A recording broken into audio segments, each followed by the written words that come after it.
Lumubot lang sa init. So ito nga mga bata helmet, may pupuntahan tayo ngayon. Pero bago yan, dahil nga marami pa tayo. Marami pang mga tricycle na hindi napakruduhan yung nakaraan. So ito, walang kaalam-alam. Walang kaalam-alam si Kuya na pupunta tayo doon sa gasolinahan. Magpapagasolina muna tayo ng tricycle. So, samahan nyo kami sa gasolinahan.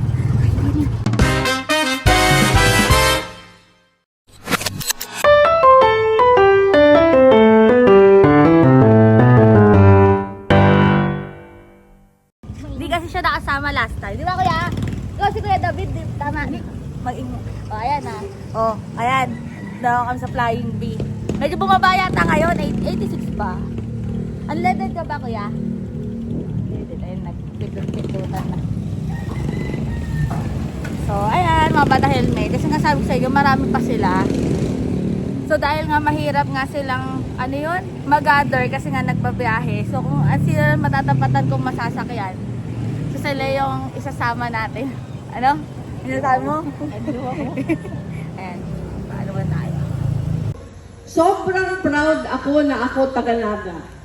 Digdi ako pinangaki, digdi ako nag-adal, asin nagkamuang, digdi ako nakaagong, digdi ako nagbilog nin pamilya, digdi ako nakanood maglingkod, asin maswerte ako na natawanan ako ning oportunidad na maging parte kan pag-angat kan sa tong syudad. Kaya, kapag hinahapot kita kung ano ang magayon sa Naga, ang enot siguro nanalaog sa isip ta, ini ang satong maugmang lugar. Ini ang pagmati na permisa ng pati pupuli kan si mga dating Taganagang nasa iba ng lugar nag-eerok mo niyan. Ini si simpleng kaugmahan na maglakaw-lakaw sana dawa mayong gayong kwarta.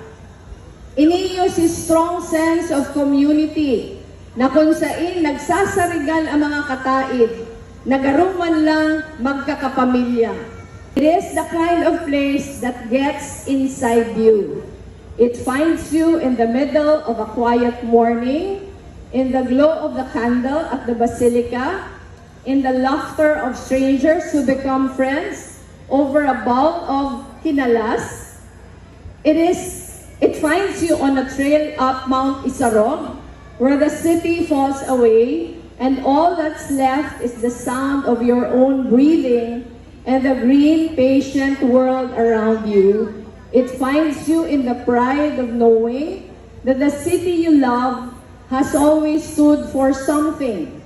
That here, government is built to serve the people, and people are trusted to shape their own future.